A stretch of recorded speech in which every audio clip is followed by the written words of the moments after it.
Welcome to the Mockingcast, the podcast of Mockingbird Ministries. I'm David Zoll, your host, and in just a few moments, I'll be joined by my co-hosts, Sarah Condon and RJ Heyman. We come to you every week to explore a few of the places where we currently see grace, and its absence, playing out in unexpected and compelling ways. Glad to have you with us. Praise the Lord. Praise the Lord. God. It was a choppy afternoon on Lake George, and Jimmy McDonald from Albany was paddling in a kayak. He drifted away from his wife and stepkids because he was taking pictures and, quote, not really paying attention. As he tried to make his way back, the water got choppier, and he paddled harder before he tipped over and lost his paddle. He was in about 30 feet of water, his ill-fitting life jacket coming up over his head, and he was holding onto the kayak with one hand and his new $1,400 smartphone with the other. He says people, other kayakers and canoeists, were passing by in the distance, but the former amateur boxer's pride wouldn't let him scream for help. So for several exhausting minutes, he kept trying to right the kayak. That's when I said, all right, I think I might die today. I think this might be it. I prayed to my Lord and Savior Jesus Christ for help. Greg Barrett is a captain for Tiki Tours. At first, Barrett saw Jimmy's paddle, and then one of his passengers said they heard a call for help. As I turned the boat toward him, I realized he was hanging on for dear life. They got to him. A deckhand and the passengers pulled him on board, and here's where it gets interesting. Jimmy is a drug counselor and a recovering addict. McDonald laughed about it. How funny is it that I've been sober for 7 years and I get saved by a tiki bar? And not just any tiki bar. It was a bar full of priests and seminarians from the Paulist Fathers, a Catholic retreat on the lake. Jimmy prayed for help from above, and it arrived in the form of men of the cloth on a floating bar. That's our opening today. It came under the heading of priests on a tiki bar save drowning kayaker. So Isn't good. today also the feast day of St. Arnold, who is like the patron saint of brewers? Isn't it International Buy a Priest a Beer Day today? I think it might actually be, which is it's I would all not coming to know. Synergy. It's not? I would have no not know. idea. I think But this it is a news item that was sent our way by no less than 5 listeners saying, this seems tailor-made for the Mockingcast. That's awesome. That's I so mean, good. There's good things happening in the world when drug counselors and their kayaks are saved by priests That's on a tiki amazing. bar float. So anything eventful happen in either of your lives this past week? I have to say, like, the funniest meme I saw, because all our public schools in our area are going back to in-person, and I saw this hilarious meme that was like, and it applies everywhere, it's like, wow, that spring break really flew by. So I've been thinking of all these, it's a weird thing for parents out there that have sent their kids back, because it's just you've been with them for such a long time, and you really think, oh, there's going to be so much relief, and that, and there's not, and not just because you're like sending your kids into a giant building full of people in a global pandemic, but also because there's something about like them having been so attached to you, and it's like, I don't know, it's just been interesting, kind of the mixed feelings about them not being around, but also, gosh, I've gotten a lot done. Yes. We've gotten more unpacking done in the last week and a half than the previous I 2 bet. months. Yes. It's crazy how productive you can be when your kids aren't around. It's nuts. Yeah, But it's certainly, amazing. it doesn't, it's nice, but it doesn't solve every problem, does it? Not every It problem. doesn't. No. And you think that Curiously, like them, yes, that them being home is the problem. But it's it was like the one thing to look forward to. It's like school is going to start. And then it started. You're like, Yeah. well, that came and Yeah. went. Yeah. Okay. And now I Yeah. have to sit with myself. I know. I'm a little bit like, we're still married to each other. So if there's an issue there, them going to school is not going to help, Oh, man. It's like that stuff that we always talk about, like people who are wealthy and unhappy are happy. The arrival fallacy. The arrival fallacy. It's like if you Yeah. could just be like, I'll be happy when they go to school. Yeah, But then they go to school and you're like, wait a second. The problem was deeper. Yes. But Sarah, I completely, I completely relate, and I know my wife does too. It's like there's such relief, but then also like, I wonder what they're doing.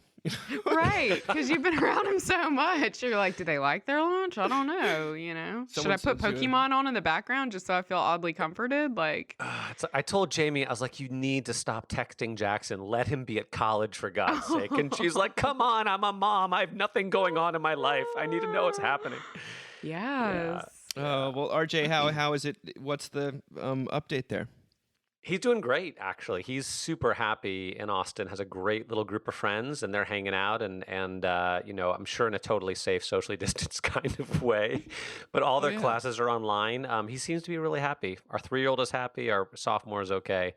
We're doing okay. I mean, Labor Day weekend was weird, It's like another one of those things. It's like I should be having kind of a good time and being super social, but it's not really happening. It was weird, right? I mean, I thought it was weird. Labor Day weekend. Yeah, so. I know. What we really needed was just more family time over there. I was like, right. it just felt a little endless. I was like, okay, a bonus day. Are we sure we can't do school on Monday? Are we sure? Because they've missed so much. Yeah. Well, And our daughter doesn't understand what labor is, and so she that's not a word she knows, and she's 6, and so we kept saying Labor Day, and she kept interpreting it as Neighbor Day. oh. And she's like, let's go talk to neighbors. I was like, I feel like we need a neighbor day right now. I mean, I'm pro labor, but feel like we might actually just need a neighbor day, Oh boy, So. that's actually really sweet though. Neighbor Day. Yeah. That is sweet. Neighbor Day is actually Halloween, but we'll see if Halloween happens this year or not. I'm a little it's drunk adult day in our neighborhood. Halloween. I'm just saying. It's when you It's hang out like- with your neighbors. We should pass out AA pamphlets the next day in our neighborhood. Oh my gosh, it is like a sort of a group a commiseration session. I love. We should. Last year there was like terrible thunderstorms or something on Halloween, and they sort of postponed Halloween as like in the their tornado warnings or something like that. So the city postponed Halloween, and my wife keeps saying we should have known that this was not going to be a good year when they had to cancel Halloween. Like that was not a good sign. It was portentous. Well, let's actually, in honor of Labor Day, we're going to talk about work a little bit here. There was an article that appeared in the New York Times Magazine written by Nellie Bowles, who we actually interviewed for the future issue of our magazine. And lots of folks sent it our way. It said, God is dead, so is the office. These people want to save both. Now, I wrote about this on the website, but here's what she writes. She says, in simpler times, divinity schools sent their graduates out to lead congregations or conduct academic research. Now there is a more office-bound calling, the spiritual consultant. Spiritual consultants blend the obscure language of the sacred with the also obscure language of management consulting to provide clients with a range of spiritually inflected services, from architecture to employee training to ritual design. Their larger goal is to soften cruel capitalism, making space for the soul, and to encourage employees to ask if what they are doing is good in a higher sense. Having watched social justice get readily absorbed into corporate culture, they want to see if more American businesses are ready for faith. We've seen brands enter the political space, says Casper Terkuli, co-founder of Sacred Design Lab. The next white space in advertising and brands is spirituality. And they sort of, to be fair to this, this is me speaking to this trend, which is a little bit eye roll inducing, shall we say. But the Nellie Bowles writes, if part of religious work is finding people in need wherever they are, then spiritual innovators should go toward the workplace. Fair enough, right? Regardless of what you and I might think about it, the fact is that people are showing up in the workplace with these big deficits in themselves when it comes to belonging and connection to the beyond. Of course, it's hard to exhort workers to give their professional activities transcendental meaning when at the same time those workers can be terminated. It can be done badly, and when done badly, it can cause harm, said Miss Thurston, one of the Sacred Design Lab owners. For example, how can we be in deep community if I can fire you? Tara Isabella Burton, the journalist who we speak about, who we mentioned quite a bit, calls it this bespokeification of religion, or the unbundling of rituals. In the unbundled world, people pick what they want from different faiths and incorporate it into their lives. A little Buddhism here, a little Kabbalah here. It is consumer-driven religiosity. The idea is that what we want, what feels good to us, what we desire, that all of this is constitutive of who we are, rather than community, Miss Burton said. We risk seeing spirituality as something we can consume, something for us, something for our brand.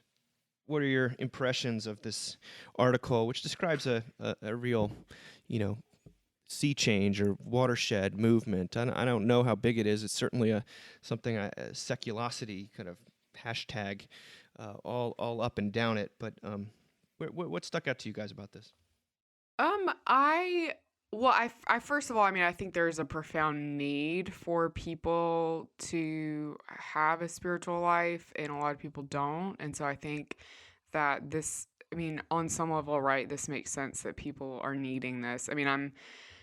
I'm thinking about women I know at church who are, higher level types at, in these big companies, and how, they've told me about, like, during the pandemic, how they basically were like almost therapists and check-in buddies for, 23-year-olds, right, who were new in the office, and how they were almost filling that role of, like, making sure they're okay, making sure they're well.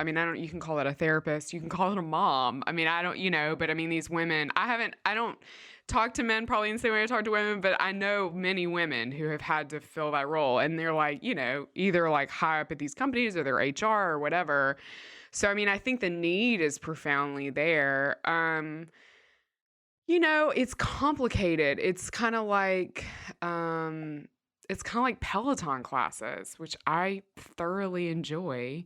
There's a kind of encouragement, spiritual kind of connection thing that happens, and they talk about the community. Hell, it's a little bit like public radio when they're like, we'll give you a tote bag and, you're connected to this community. And I like how I just did public radio in my dad's voice. But like, it's still not actually community. And I think that's the thing that I find troubling about this is, the beautiful thing about religious community, whatever religion you happen to be, is that you kind of have to bump into each other and love each other. And that is like such a refining fire.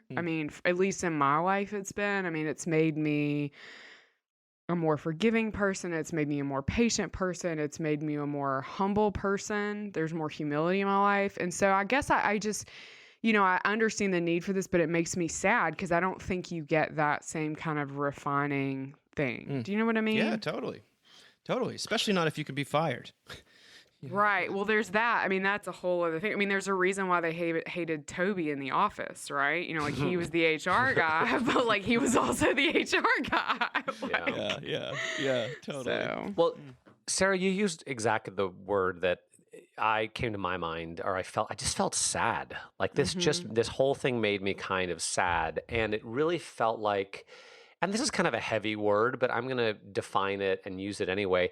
It felt like idolatry, right? And I've got my own idols. Sure. I've got my own things that I look to for meaning and comfort and hope that are not Jesus. But to me, I remember someone I heard a sermon, I think it was Leander Harding, actually, who was a professor of mine at seminary, and just talking about how, the thing about an idol, it always takes more than it gives. It always takes more than it gives. And to me, this is just the religious. It's striking to me that churches has spent so many years trying to learn from corporate culture, and now it feels like corporate culture is trying to learn from religion. And when you mix this religious impulse with the workplace, which is a space that is dedicated to productivity, the making of money, that sort of thing, it feels like you're opening up a space for so much pain and hurt to happen, because those relationships, I don't want to say the relationships aren't real, because clearly real relationships happen at work. But when they do happen, they usually happen sort of separate from work, and hopefully they continue in spite of work. But to think that like people who are in competition with one another, people who are managing one another, people who have bosses can be in this kind of real sort of deep relationship with one another, it seems like a lie, and a lie that is going to hurt people. And it reminds me of something Bishop Fitzallison once said. He was asked to give like the eulogy for a man that he knew, and he was sort of taken aback. He's like, but wait, I don't know him that well. And they were like, well, he thought you were his best friend. And this sense of, and this happens with men a lot of the times, where they'd mistake work relationships for real relationships. You spend so much time at the office, and you're schmoozing, and you're going out to dinner, and you're building these relationships all sort of at the end of the day in the name of doing the deal or whatever. And then you mistake those relationships for real relationships.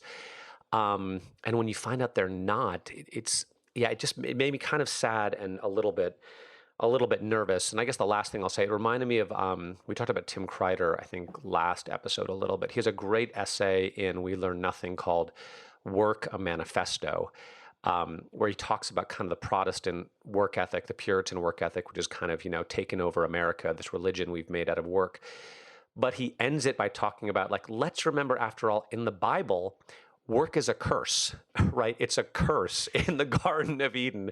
And that's not to say that there can't be good things about work, but to try to elevate it, to try to make it something more than it's meant to be. Something you're supposed to always be fulfilled by, always be joyful in, always find meaning in, to have it be your religion, which to me, that's where all of this is headed. I mean, it calls a thing what it is, but it makes me really nervous and just sad, because people are longing for real connection with each other and with something transcendent.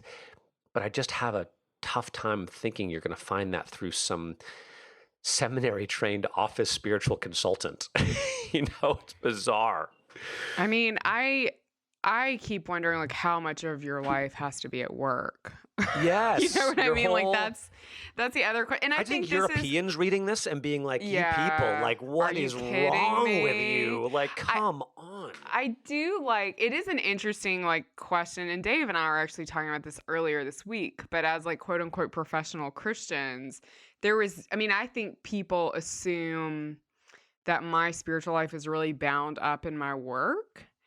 And I think I had to do a lot of work early on. And honestly, it predates me being ordained, because, Josh and I were married for several years before I was ordained. And just even parsing out my husband's professional Christianness and being, a priest, a pastor, and then my own relationship with Jesus. And it was really good practice, because those are not the same thing. They're not completely two different things, right? I think it would be really, I'm not that self-actualized, but they're not the same thing. And so for me, if that's not the same thing, it is just utterly heartbreaking that people who don't even have a real, there's no real religion happening, right? It's this kind of thing that's being made up in these companies that they would kind of force those to be the same thing. It's heartbreaking. Well, it's so bizarre when people have been railing against quote unquote institutional religion forever, right? I'm not religious, I'm spiritual, but now they're totally talking about importing ritual, like suddenly ritual, like that's the most religious word I can possibly think of. Religion by Wells Fargo. Yeah, it's just like, no. Although, I'm going to tell you right now, if Target has some liturgy, I'll do it. Okay? I'll do it. If they need a chaplain, y'all holler at me. I will come in and come up with some. If y'all give me throw pillows, I will make up liturgies for Target employees. Well, I've clearly a lot of thoughts about this, and I think that part of it is people have made their work their religion already. And so this is responding. It's not inventing an issue. So true. And of course, you have Christians who've been talking about, the theology of work, and vocation has become like a buzzword far outside of like Lutheran circles, where it sort of really, I guess, began in a way. So I want to applaud a little bit of it's like, well, they're going where people actually are living, and especially during a pandemic when you still have a job, but you don't really have a church in the same way. And again, it comes back to all of our sense of what's urgent, what's essential, and these uncomfortable conversations about these things. Because the truth is, if you can't go to church on Sunday, but you still can congregate at your office well, then where is your soul kind of residing? And so, like, I I think church people should listen to this. I also think that, and again, like, I'm of the opinion that the seculosity of work is the dominant form of seculosity in our culture. It's not politics. Well, for a certain segment of the population, not for everybody, as another article will sort of highlight. Yeah, but well, for a certain segment. For a certain segment, it's not. Well, the people that I encounter are much more willing to compromise their politics for their paycheck. Still, even post all of these things, people are much more likely to sell out, I guess you could say, or that's so. Maybe it's because of increased financial insecurity or just the gig economy. I don't know what it is, but I still feel like work is a very, very strong thing. And to be honest with you, it feeds in personally. Like if I can't preach or speak or travel or really even write because my kids are interrupting things. I feel like that's been the hardest part of the pandemic, for the quarantine for me. It's like it's that sort of identity crisis. It's the realizing, oh my gosh, I am what I do. I'm justified by my job, and like who am I? And for me, I keep punting back to nostalgia, but part of that is trying to figure out who you were before you started doing all these things, before you had these kids, or before you started had a nonprofit or whatever. It's like to figure out, because that's kind of, some of that's been taken away. And those are useful questions to ask. Again, I said this in the article I wrote about it, but ritual is not something that I've personally have been missing about church. I've been missing transcendence, which I know ritual points to. I've been missing God in a way, not that God is, you know what I mean. I've been missing community. God's not a building. Yeah, gosh, Dave. Dave, I don't know if you heard that, but the church is not a building, Dave. But the sense of ritual being something that is just connotes anything larger than yourself or larger than the bottom line. Yeah. I get that. And I get that if people have made their job their entire life and their main question about the new office is, can I bring my pet because I'm basically going to live there? Then and then someone dies in the office and they have no idea what to do. I mean, right. I get it. Like let's try to find something. We got to find some language, and it may be anodyne, it may be antiseptic, it may be completely emptied of any kind of hope, and yet you still have to function in that scenario. So I feel for these people. I see the need as being something that they didn't create, but again, I echo the sadness, because I know that you want to say, like, hasn't the pandemic shown just how hollow our seculosity of work is? Because all of us had nervous breakdowns when we couldn't go to the office, didn't we? I feel like that sort of the mental health statistics we've talked about really do bear that out. But it's more than just not being able to go to the office. It's the loneliness, it's the solitude, and it's the what's been made clear to me is just how much I rely on kind of distraction to keep me going. And in the middle of the pandemic, there's just so little to distract yourself with. You can't go out, you can't be with friends, you can't do new things, you can't have fun. So I think it's also the mixture of the lack of distraction and the aloneness / solitude, which is sort of forcing people to face themselves, to face their families, their spouses in a way that they haven't maybe before, and it's hard. I mean, on top of all just the difficulties of the present situation. So you guys, I mean, I have a tremendous amount of compassion for people that are experiencing this type of pain, and I'm not going to exclude myself from that. It's just the solutions that are being offered and sort of the false promises, I guess. It makes me a little bit sad, but it's also just it's a sad time now, and people are just doing whatever they can do to survive. And that I understand. Desperate for a little relief. Yeah, well, speaking of that sadness, RJ, you forwarded us something about the Clippers, the NBA player Paul George, who admits to having sort of really struggling with depression and anxiety in that NBA bubble that they've got going on down there. Paul George, this is on ESPN, admitted that his epic shooting struggles, he's been on a real drought, in his previous 3 games were in part due to his experiencing anxiety and depression inside the isolation of the NBA bubble. George said he has been trying to find ways to check out of, quote, basketball mode, which we just might call work mode, which can be difficult to turn off inside the NBA bubble, where there is no family and the forms of recreation available can be exhausted through several weeks there. It meant a lot, George said, of the show of support from his teammates, that they sort of reached out to him and sort of shared their own struggles. This is really hard being in here. It's not easy. All day it's just basketball. It's hard to get away from it. You see guys on the other teams. Shout out to the NBA for creating this environment, but at the same time, it's rough. I just got to find what's going to get me able to check out of the game and check out of just constantly being in that mode. And all my guys helped. I've been around them. We've been out playing the game. I had a great talk with our team doctor. Again, all my family were there. My girl Gracie, my kids, just so many people that I can name that I've talked to in the past 24 hours that had a helping hand in just getting me into a better spirit again. But that nonstop work mode, that isolation, has had a real effect on him, as has sort of like the lack of sports, I think, in the sort of population more generally. RJ, what led you to want to send this? I just thought sports is so hyper masculine in a lot of ways, and it's all about confidence and having a certain image and leadership and productivity. And Paul George is an all-star. He's like one of the top 10 players in the NBA or so.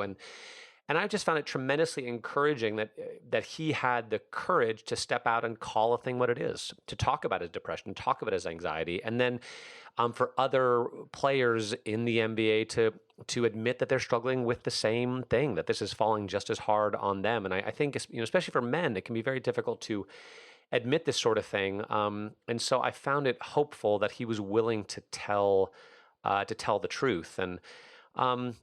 And then as we come into the fall, honestly, where a lot of men are like looking forward to football season, and they know exactly what they're going to be doing on Thursday nights and Friday nights and Saturday afternoons, Sunday afternoons, Monday nights. It's pretty much wall-to-wall football. It is. And as we talk about, I don't want to call it the importance of distraction, but kind of the importance of distraction, right? Like you can't be just in your head all the time. You can't be engaging with your kids all the time. You can't be working all the time. And sometimes it's nice to sit down for 2 or 3 hours and like have a beer and watch a game and get out of your head.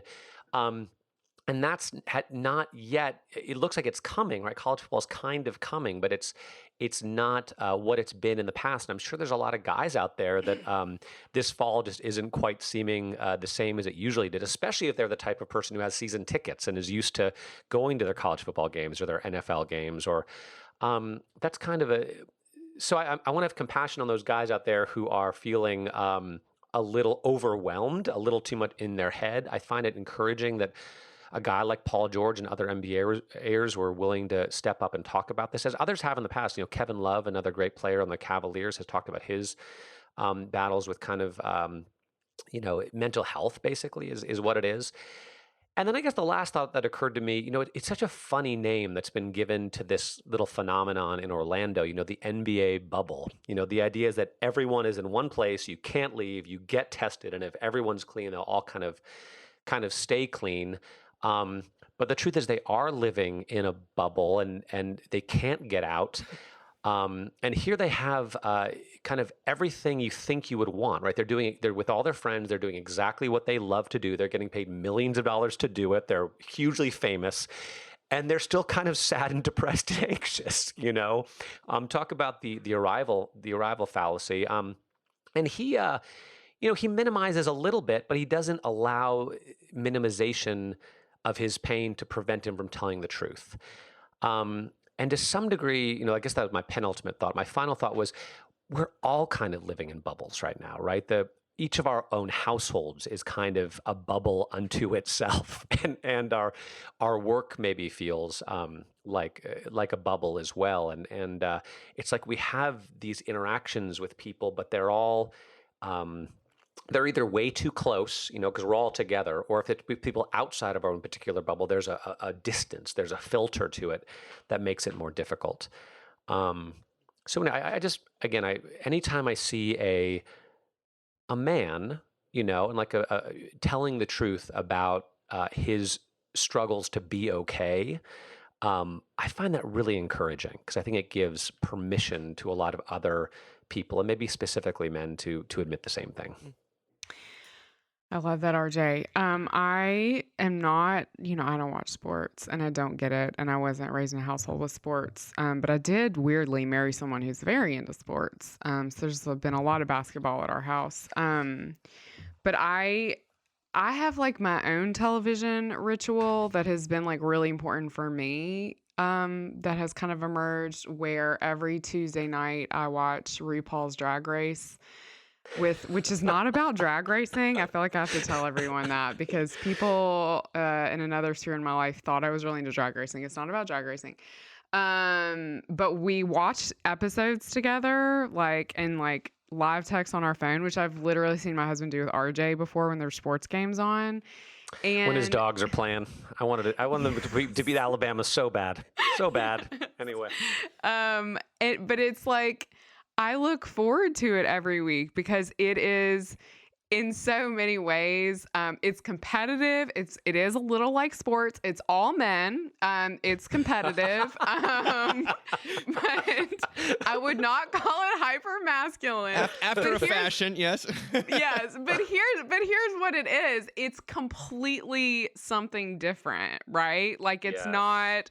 And It's now not. for something completely different. Yeah, it's just of a different world. And like I do feel like my husband gets that when he gets to watch sports. Like it's just a whole different world he gets to step into.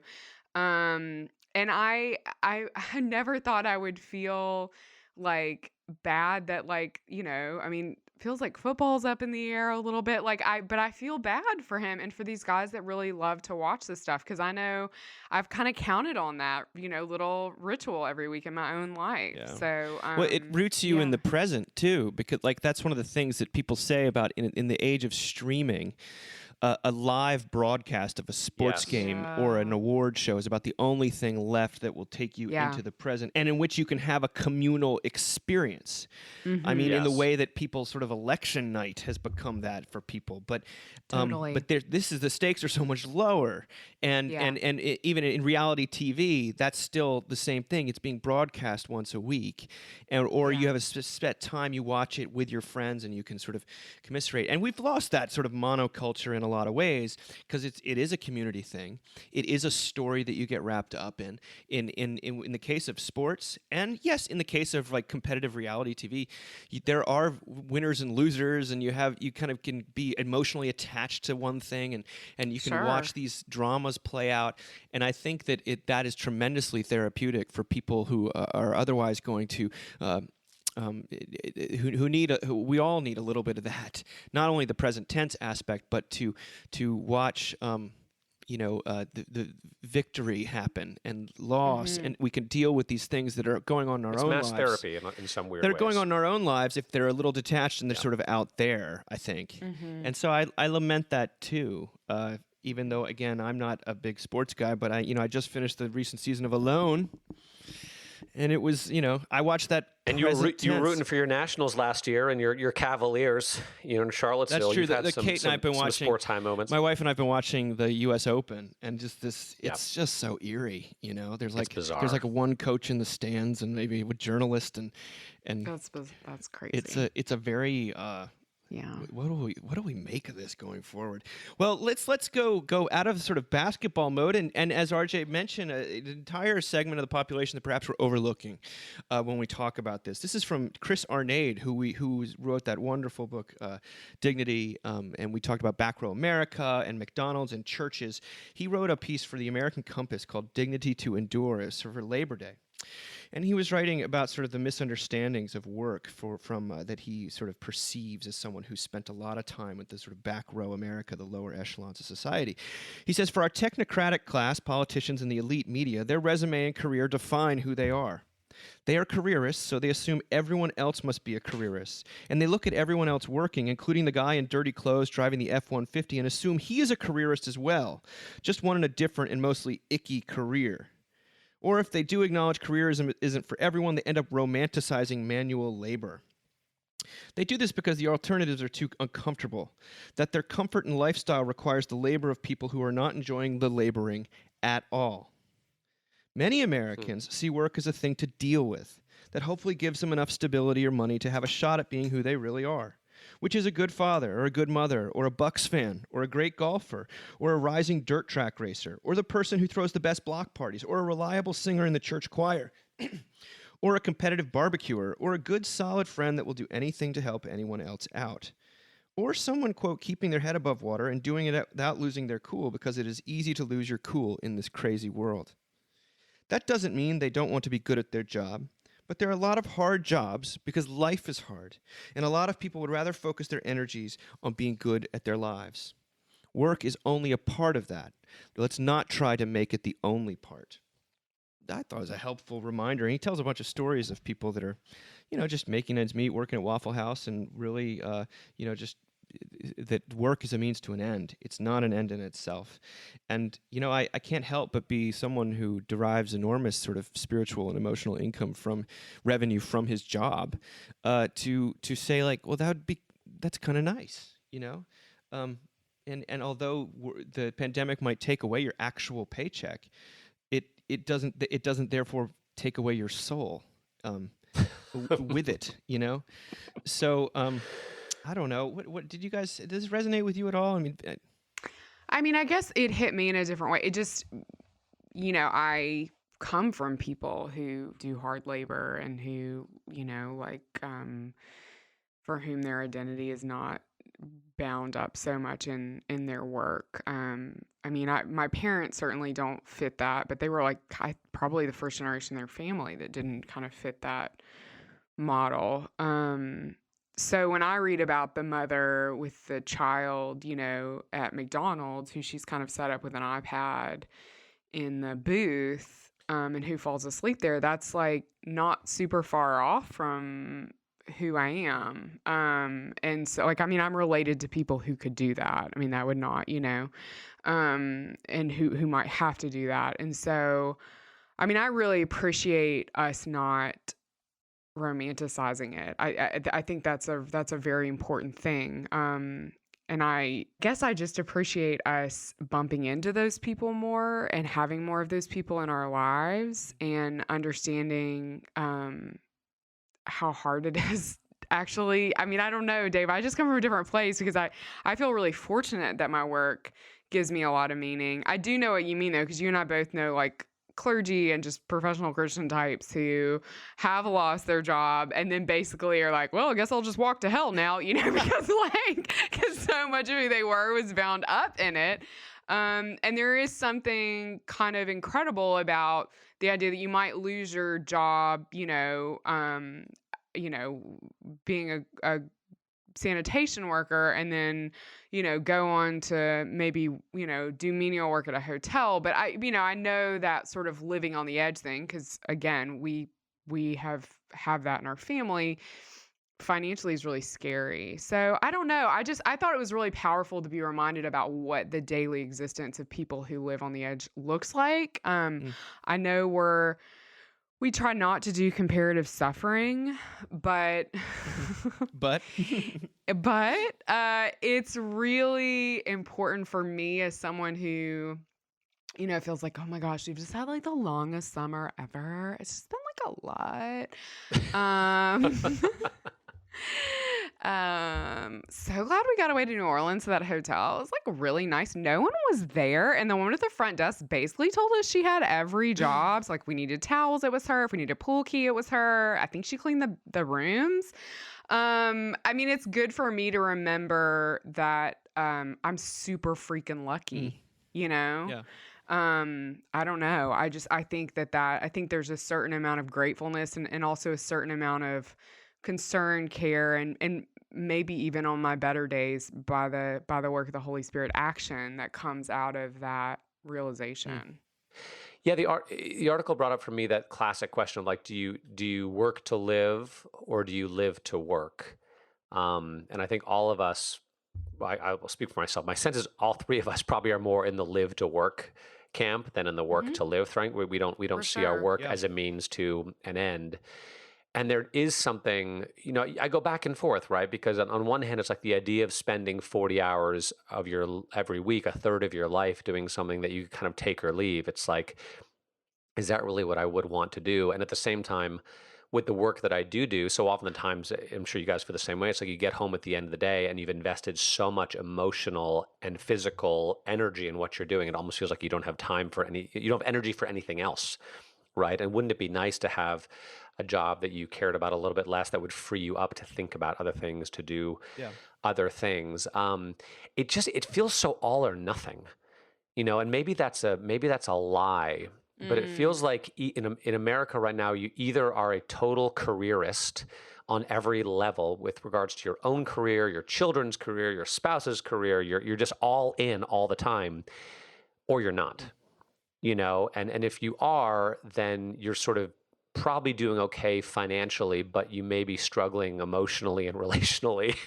And if you're not, it's the inverse. And is there a middle ground? Like, is there such thing as caring about your work appropriately, such that you have enough energy for other things and you're not, I don't know many people that I feel like have that kind of balance, quote unquote. Is that even possible? Yeah. To care appropriately about the different parts of your life. I keep like thinking about, I don't know if this is, I think it depends on sort of the financial makeup, because I certainly have plenty of women in my life who are, or I will just say are the breadwinners, make more money than their husbands. But I'm thinking about this thing that happened, I guess it was about a year and a half ago. Yeah, I had just taken the job as a chaplain. I was at an event with some pretty high level clergy, and there was a dean of a cathedral there. And he commented to someone, and kind of in front of everyone, that it was really disappointing to him that I was taking a chaplaincy job at a college. And I mean, I don't know this guy. And I was like, what? Like, what do you mean? Well, I mean, I think, you're from a big church. You should go to a big church. And I just said, I want to be with my kids on Sunday morning in the pews. Like, somebody's got to sit with them. It was like, what are you? And so RJ, I totally like think you're right. I'm not sure that it's so black and white. I mean, but the thing that is interesting to me is when you hear people talk about, and you often hear politicians say this, but when you hear people kind of give their like, my family was poor story, or even when you hear the parents who worked these menial jobs, you know what they always talk about? They always say, I did it for my kids. Yes. They say, I was so happy to come home at the end of the day and see my kids. And I have to say, Dave, to your earlier point, there is a lot of beauty there, because I think a lot of us come home, those of us who, our jobs kind of define who we are. And we're like, man, I'm going to get home and I'm going to check my iPhone and see if somebody responded to that email. And we're like, kids, can you go watch television? Because mama's got 45 more minutes of work to do. Like, there is some, I mean, I'm just, naive or not, there's something really beautiful about I am doing this work for my family versus I am doing this work so then I can do more work. As the work will show up basically at what you're saying is I'm doing it for myself, my own ego and self-flattery. Yes. And that's very common actually among people who are interested in influence as a currency, whether that be a minister or a writer or any kind of thing like that. I agree with you guys. I think it's not, and I think it's probably important to say that although our NAID focuses it as completely as a socioeconomic issue, a stratification issue, I know plenty of very wealthy people who do not care about their job. The whole purpose as being a financial planner is to make money for their kids. And I know plenty of people who have no money who want to be a teacher and make no money, but because they really believe in the importance of their job. And what you see is the trade-off is, as someone who clearly values with his blood, sweat, and tears some sort of emotional reward for one's work and spiritual higher purpose. I think that's what I've chosen for my life. However, when you forego financial reward, everyone gets in fights all the time because you're fighting over who gets the most influence on such and such a thing. And if it's financially motivated, you can be like, well, I don't really care as long as I get paid. There's a level of that, and because I've just noticed living in the nonprofit religious sector in my life, like there's so much infighting and territorialism that while it exists in larger other corporations or places where people view their work more as a means to an end, there's also a little less acrimony because you're not actually getting this. Your emotional or psychological income is not up for grabs all the time. So, this is just more thoughts born out of pandemic living and facing oneself. But before we don't have that much time left, so I want to. There's a couple of more articles to speak about, and one is Alan Jacobs has got a new book out called "Breaking Bread with the Dead," and an excerpt of it appeared in the Atlantic this past week, which touches on a lot of what's going on in the country, and it's called "Hate the Sin, Not the Book."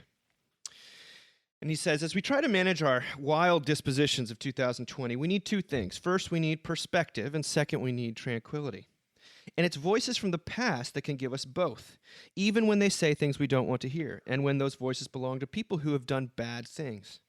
One of the best guides I know to such an encounter with the past is Frederick Douglass, an escaped slave, America's most passionately eloquent advocate for the abolition of slavery.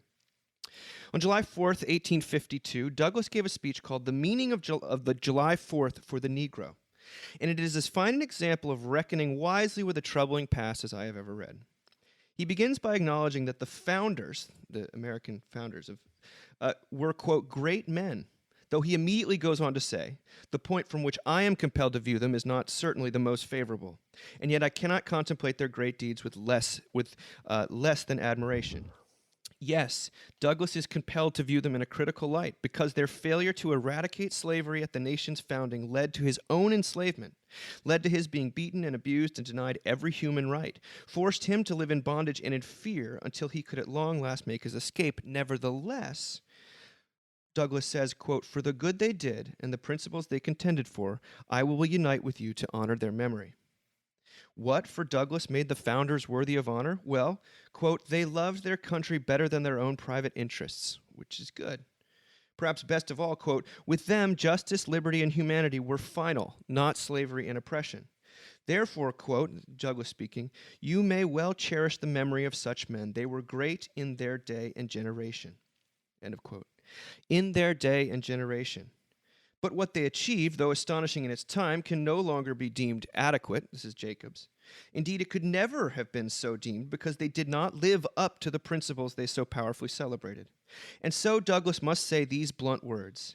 This 4th July is yours, not mine. You may rejoice. I must mourn. I wonder whether I can even imagine what it cost Douglass to speak as warmly as he did of the founders. He has every reason, given what their sins and follies cost him and his black sisters and brothers, to dismiss the founders wholly, but he does not. Again, they were great in their day and generation. It would be utterly unfair to demand of anyone wounded as Douglass was wounded the charity he exhibits here. I would not ever dare to ask it. That he speaks as warmly of the founders as he does strikes me as little less than a miracle. But this fair-mindedness was integral to Douglass's massive success as an orator, as a persuader of the half-convinced and the faint of heart. He knew how to sift, to assess, to return and reflect again.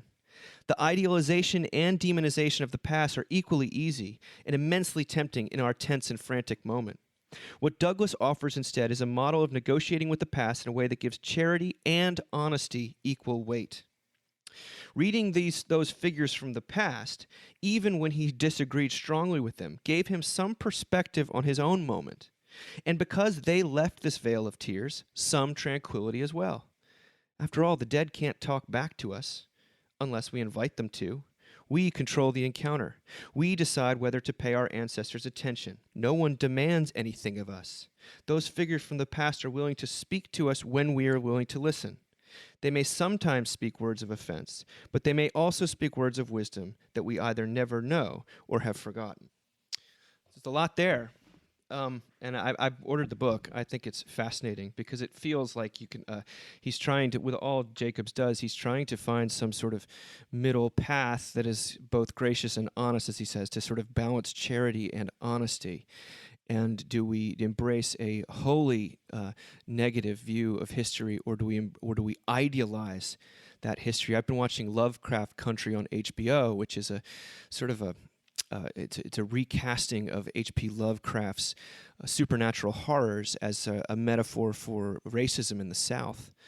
And it takes a period that so many movies have romanticized, this 50s and kind of, sock hop kind of, Back to the Future type thing, and exposes the really cruel and awful underbelly. And it feels like kind of because there's a lot of good storytelling and special effects, it feels like a kind of a new balancing of these things, and yet it doesn't seem like the idea here is to turn the past into something it wasn't, which was nothing but horror, but instead to sort of say that there was lots of bad going on with lots of good. I don't know, but what do you guys think of this? I had never read that portion of Douglass's speech. I read it in parts of his book in high school, of course. I heard this recently because his descendants read this on the radio on the 4th of July. And I remember being struck by that as well. So it's interesting. I love that I love Alan Jacobs. What's not to love? But like, I love that he's kind of raising this up for us to see. I just get really anxious when we tear down people who were great in their day. Which is not me talking about statues, because I as a Southern Studies student, as a student of the South, I know when those statues went up, and it was definitely a long time after the Civil War, and it was definitely to prove a point, and you can do with that what you want to. But when we kind of raise up people and then they get torn down pretty immediately afterwards, which is so interesting. I mean, I've read stuff people have said about Frederick Douglass and his own life and his own choices. I mean, it's just interesting, right? Like everyone, and that's the thing, is like I get anxious because everyone has something they've done wrong, something they took a bad stance on, some photograph that was taken, and I guess what I struggle with is like the dead can't apologize, but like the living can't either. That's the thing that like I see over and over again, is like it doesn't. I don't know. I mean, I'm getting into murky waters, but here we are. Put on the boots, as my friend Maddie recently said. There's this woman, I can't remember her name, but she's a college professor who's come out and said that she was basically like faking blackness. Yeah. Right? And here we are. It was so interesting to me that she really came out and said, this is what I've been doing. Yeah. I should not have done this. It was a horrible thing to do, and I'm really sorry. And everyone is like, burn her at the stake. I mean, it's like I just am like, she suddenly became a symbol for like all of these things. And it was just like very like, so just as long as we're clear, no one apologizing no one being sorry, no one seeking forgiveness, no one admitting their sins is going to help. Like, cool. Just so we're clear. Like, that was just like crazy to watch. So I no mean, mercy. I mean, the dead certainly can't speak for themselves, but I'm not sure the living can either. I mean, yeah. Wow. I don't know. I read that article, and it was just repentance, like to the point of slit my wrists and cancel myself. Yeah. I think she said. And everyone's like, here's a razor. We're going to video it. It's like, oh Trust my me, God. You won't feel any better when she slits her wrists. No, you won't feel any better when she kills herself. Trust us. It won't help. I don't know. That's the title for this episode. Art, well, got anything to offer? Because again, this model, what they're talking about is he's able to be somewhat gracious towards the people, knowing that in future years, that's what always bothers me. It's the false confidence that why do you think that in 30 years people aren't going to look at you for some position you held that seemed totally self-evident and axiomatic, and that it's a bias. It's a present tense bias or something like that. And what's his Jacobs is always talking about temporal bandwidth, which means he says we don't have the ability to sort of go back or forward in time almost at all. We're living in these very immediate gratification feedback loops.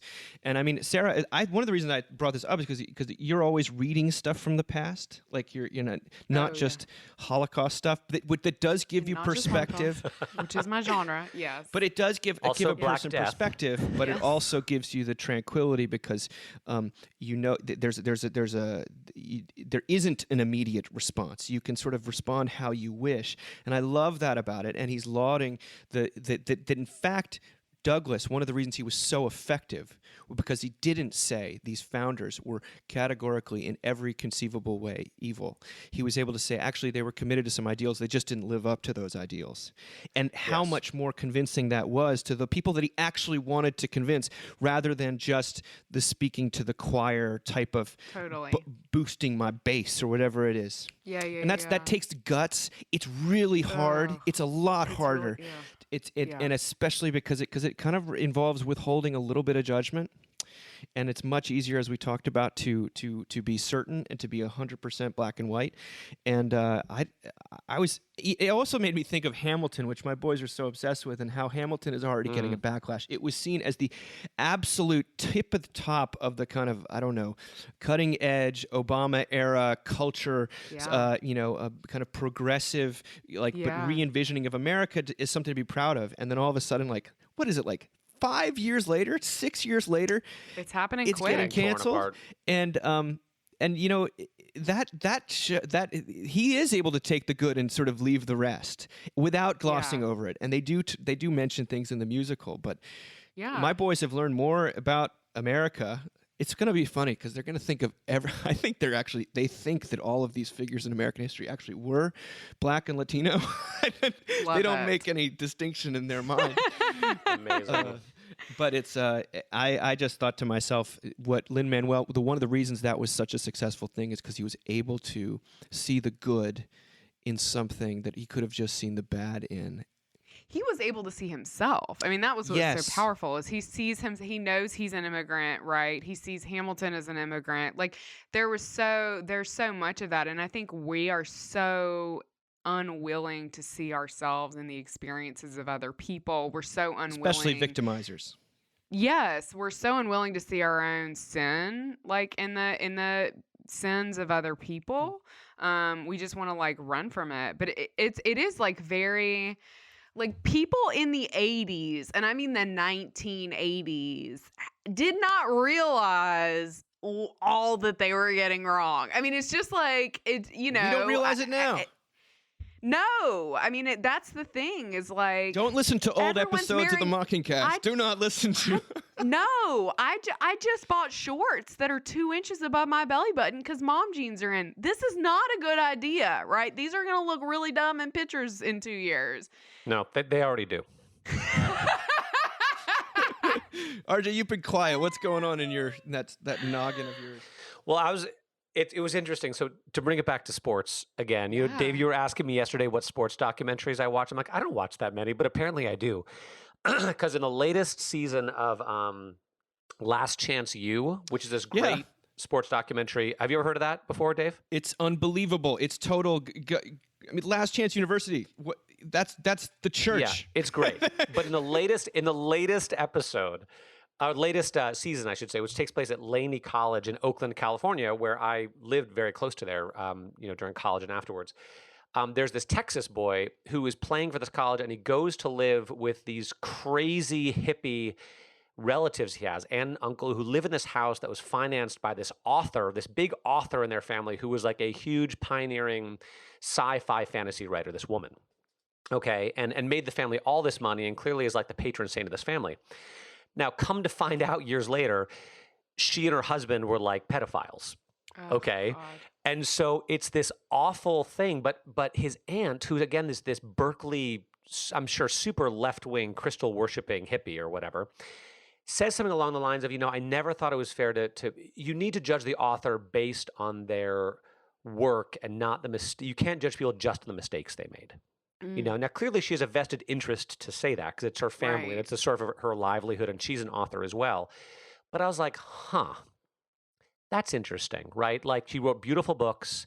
She means a lot to a lot of people. They still read her sci-fi, fantasy, fiction, whatever stuff, Yeah. even though they know that she did some bad things, Mhm. and I just thought that was interesting coming out of Last Chance U. Um, then the other thought yesterday, the reading for yesterday, I did Vespers in my church yesterday, from the book of Acts, is a story I'd forgotten, where Paul and Barnabas come into Lysastra, I can't remember what the name of the city is, and they perform this miracle. And everyone in the city who are all pagans, they're like, oh my, these guys are gods. This is Zeus and Hermes come down to earth. And the priest of the temple of Zeus comes out and brings a bull, and they're all ready to like make sacrifices to Paul and Barnabas because of this amazing thing they've done. And of course, Paul and Barnabas are like, no, we are not gods. Don't worship us. We're here to tell you about the true God, the one God.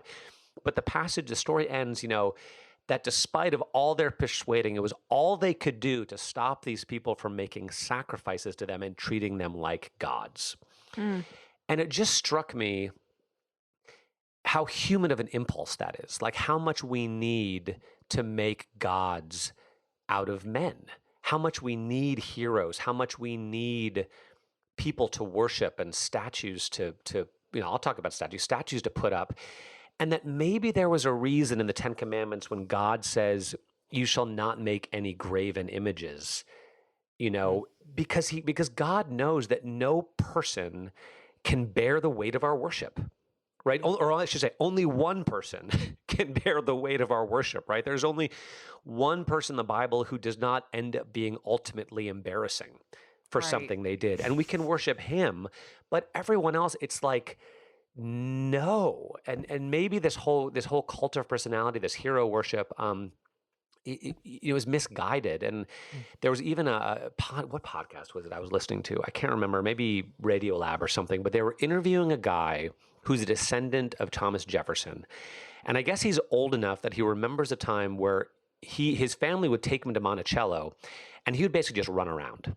He would go through all the secret passageways. He knew all the doorways. He'd go up in the roof and throw pebbles at tourists, and they basically treated it like their family home. And he understands the complicated history of Thomas Jefferson, right? And the slaves he held and the children he had and all of that. And he said, I do think probably all the statues should be taken down. But he said, don't take down Monticello because Monticello is a fitting memorial to this man, because in Monticello you see all of the the beauty, the architecture, and the fact that it was built by slaves, and the fact that he had slaves and he had children by slaves, and the family denied it for a long time. And if we can have memorials to men who had great ideas and had great ideals that doesn't deify them, Yeah. That's where it seems like we get into trouble. And Paul and Barnabas knew that. That's beautiful. That hits very close to home. Being in Charlottesville, this is a very active debate for folks because he's the source of enormous, genuine idolatry. I'd say that man. Yes. I always think of this in terms of music and writers, because he's really saying we should read books even by people that did bad things or didn't live up to their ideals, because the undercurrent is that's everyone. Right. I was like, who lives up to their ideals? There's this Like the idea. letters of There's this Paul. idea out there that there are these select good people who are almost prophetic and pure, and they produced beautiful things. That good people there was one. produce beautiful things, and that's what we should spend our time looking at. The more low anthropology way to view it is that there's actually a lot of really screwed up people that somehow, sometimes can produce beautiful things. And to demand purity or even goodness from our writers or authors or musicians is it's a moral demand that it doesn't really equate with aesthetics or with you can still be a terrible person and do something beautiful, which in fact to me gives me hope. It doesn't mean it in no sense is it giving a pass to all these things, but it's actually, I think it's a much more open-ended way of seeing, God has, because think about it, God has used some terrible institutions and things in your life to do good things. And who's to say he couldn't, that Louis C.K. thing you watched, 10 years ago that you can't stop, it was communicated some profound wisdom about your own life is somehow, null and void because he's a creep. I think you could say that you could also look at it and be like, well, isn't it a miracle that God was able to do something through a really creepy person? I know that's... I actually think about Louis C.K. once a week because he had a whole bit about how his older daughter was always like, let's go do stuff. And then he had one that was in kindergarten that was like, I don't want to ride a bike. And it gives me so much grace for my own first grade daughter who's definitely that I don't want to ride a bike type of kid. So I totally agree. I think we just don't know how God is going to use people. And I think expecting perfection from anyone but Jesus Christ or Dolly Parton is you're just asking too much. Weird Al, Fred Rogers. Well, honestly, being a rock and roll student or fan or super fan is real helpful because everyone I like was a scumbag. All of them are terrible. And if you start from there, you're like, wow, look at this incredible thing they did. Right. Even though they're awful, and they don't pretend not to be. And I want to read Michael Jordan. Bukowski. I want to read all this stuff. Anyway, we're going to close. I know we're going a little over time here, but I think we need to close with one final thing about Julian of Norwich. Usually, when I hear about Julian of Norwich, I gotta say I kind of I don't get excited because it's no, because I'm like, will it all be well? Have you raised children, Julian? This is actually on Mockingbird, written by a guest writer, Nathan White. Pandemics and the Theology of the Cross, Julian of Norwich's Hope. Now, Julian of Norwich, as Sarah alludes to, is known for the phrase, all shall be well and all manner of things shall be well, which is great to stitch on a pillow or make a meme out of, and has been, let me read to you about her. Ours is not the first society to seem on the precipice of disintegration, or even to go over that edge. Whether we consider the destruction of Jerusalem, the sack of Rome, or any number of pandemics throughout history, societies have gone through many deaths and rebirth. Yet the people of God have endured through it all. There's much to be learned from the past, and Christians today need to draw upon our rich history, especially from those whose circumstances mirror our own, such as the anchoress Julian of Norwich. The woman known as Julian of Norwich lived as an anchoress during the 14th century in the English coastal town of Norwich, also where Alan Partridge is from. Her lifetime was one of significant upheaval, during which, in addition to the strife of the 100 Years' War, internal political upheaval, and the Great Schism in the Church, the Black Death was tearing Europe apart. For years, the Black Death ravaged Europe, including Norwich, in a pandemic so deadly that a third of the population, half the clergy in Norwich, died. It may have been this disease to which Julian nearly succumbed at the age of 30. Her presumed deathbed, however, became a place of revelatory transformation. She recorded these experiences, the spiritual experiences she had on her deathbed, both immediately afterwards and then again after some 20 years of reflection, and is thought to be the first woman to have written in English. Portions of her reflections are well known, including all shall be well and all manner of things shall be well. It's an oft-repeated phrase. But far from merely being a trite platitude, the truth was a product of suffering, revelatory experience, and years of prayerful reflection. What, however, might a woman so removed from our own era have to pass on to us? Well, Julian relates that in her short text, probably very soon after her deathbed experience, that everything, quote, everything seems insignificant in comparison with Christ's love. Living amidst plague, war, and upheaval, none of Julian's difficulties weighed more heavily upon her than Jesus' love. This love was demonstrated most clearly on the cross, where, quote, our Lord Jesus suffered for love more than all men could suffer. This was a willing and unspeakable sacrifice made more present to Julian by the suffering around her. Because of this, Jesus Christ captured her attention, and she returns to it again and again as a kind of center point, the love of Christ. She writes, God wants us to know that he keeps us equally safe in joy and in sorrow, and loves us as much in sorrow as in joy. Circumstances, whether Julian's or our own, will change, but a foundation exists whose stability transcends the fickleness of time. When Julian questioned God regarding the mystery of sort of present suffering and God's love, the only answer she received was love. Love was our Lord's meaning. Despite its simplicity, she found this answer to be sufficient. Julian entreats us to give our attention, sustained and contemplative, to the Savior of the world, even the Savior of our world, plagued with sickness, injustice, and division. She exhorts us, this is what God intends. He does not want us to be too cast down on account of the sorrows and upheavals that befall us, for it has always been so before the coming of a miracle. This is a woman who was transfixed by the love of Jesus Christ, and that was sort of her starting point and end point. And what she saw in the cross was what actually made her present sufferings. There's a point in there in that text where Jesus says to her, "It was my delight to suffer the passion for your sake," and that sense of love in the midst of being born out in suffering, being born out on a cross, is what that the writer of this article seems to think we could take from Julian, that this all manner of things shall be well is true only in the sense of the cross, which is the lens through which we can really survive or gain any kind of meaning. As trite as it sometimes is made to sound, it's actually the most weighty and simple statement of all, because it is one that is soaked in the blood of Jesus.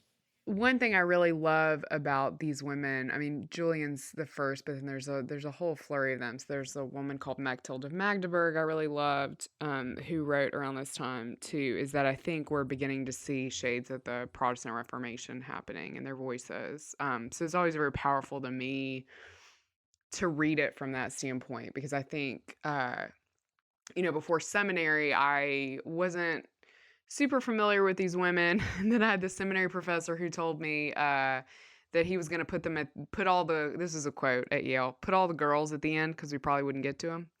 So I really had to, I know, it's so progressive there, you guys. It's just amazing. And so I kind of had to read a lot of these women on my own. But when you can read Julian into her era, and I have actually been reading this like super long book about the era in which she lived and how the plague was just constantly reoccurring and no one could figure out how to stop it and everyone was at war, it's all these things happening at once. It's like, my God, like I don't know. I heard this great phrase this week that stayed with me. Even you can trust God even when you can't trace him. Huh. Mm. And I think there's something to that like just trusting in this moment, even though it feels so unwieldy and so deeply sad and unknown, because we have the faith of those who've come before us, that kind of remind us. The other thought I have, which is slightly more salacious, is it's a good thing this is the limited amount of information we have about Julian of Norwich, because imagine if we knew more and she'd done something wrong and we would like all shut her down. So that's just all I'm going to say about that. And it's interesting, these women that really get, raised up, and because they had a very limited ability to publish things and to write things, it's easier for us to deify them. Totally. So it's kind of fascinating to me. Yeah. So. I mean, if you'd actually known her, Julian was a micromanager of the nth degree. She complained. Yeah, she complained a lot. Yeah. Right. RJ, any thoughts? Yeah, a lot of thoughts. I struggle with this kind of thing, because I think about what Jesus says in the Sermon on the Mount about worrying and about the lilies of the field and the birds of the air, and how your heavenly Father feeds them and clothes them, and all will be well, all will be well. And that's the way I want to live. Like I want to wake up every day with a sense of hope and faith, and that God's going to show up, and I, it's not up to me, it's up to him. That's the way I want. I really want to live that way. But then I've got, I got kids, and I've got, budgets to raise and people to lead and programs to carry out and plans to make. And sometimes I do read passages like this, and I think about Paul, and I think about Jesus, and I think about, they didn't have, it feels like they had their own burdens, but those weren't part of the deal. Jesus seems to be amazingly fluid. He doesn't even plan much. Let's put it that way. Paul neither. Like he goes on these journeys, he goes around the world, he sticks around for a few months, then he leaves, he gets shipwrecked, he gets beaten. There's no sense of planning or building or something, and I'm a little jealous of that. And at the same time, I know that their lives were marked by different kinds of trials and sufferings, and so I don't know.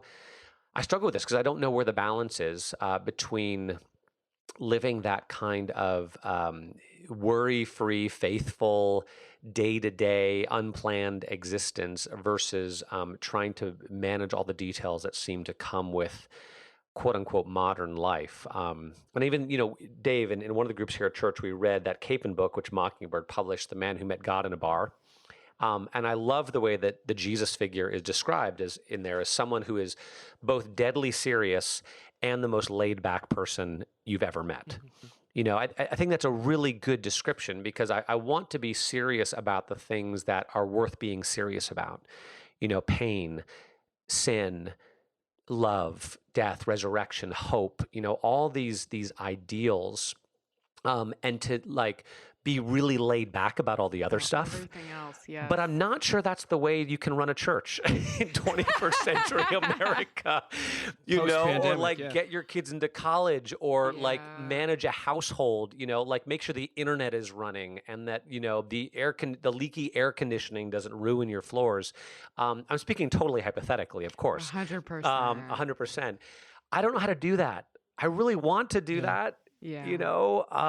Maybe I'll get there. I read an article recently that some study suggests that at the age of 47, everyone just gets a lot happier. That's 3 years away. I'm like, ooh, could it be? Huh.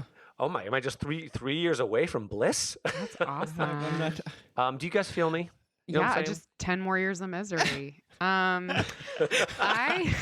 It's funny. I mean, for years I've literally prayed that I could wake up in the morning and not have this anxious, immediate panic attack about all the stuff that needs to get done. Existential dismay. You know what I mean? Just utter despair. And I just think sometimes Jesus shows up as Lexapro. And I know that is not what Julian had, but it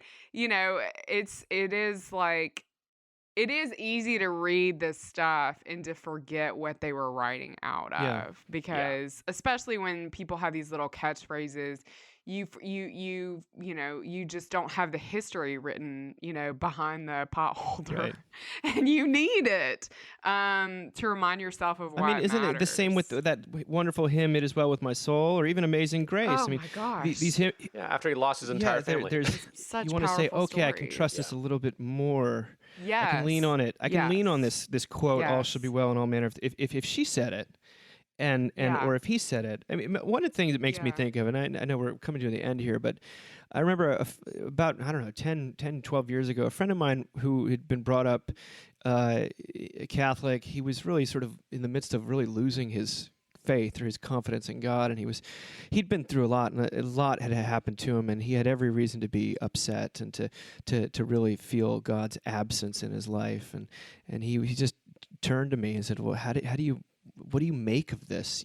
All this pain, and this parent died, and then that parent died, and then this girl I'm dating, it turns out men had been awful to her, and I just can't reconcile this." And I said, well, I knowing now, I would just have shut up and not said anything. But at the time, I just couldn't help myself, and I said, well, all I'll say is that the very central image of the Christian faith is a man bleeding and dying on the cross, abandoned and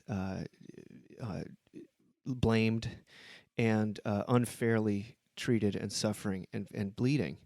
And that to me sometimes is that keeps me coming back, and when nothing else does. And so for her to be able to say this, knowing that her entire hope was based on contemplating the cross as a symbol of God's love, not God's absence, but as God's love borne out in the man crucified. That's that sort of persists, and I think it persists in the 14th century as much as it does in 2020. And I don't know what you could throw at it that it wouldn't. And maybe that's the beauty, maybe that's the divinity of it. Let's say that's where we end today. A long episode, but a good one. Thank you both. I hope you have a great week in your jobs. Woo! I hope all is actually well this week for both of you. Thanks for listening. Thanks, Dave. Thanks, you guys. Thanks, Sarah.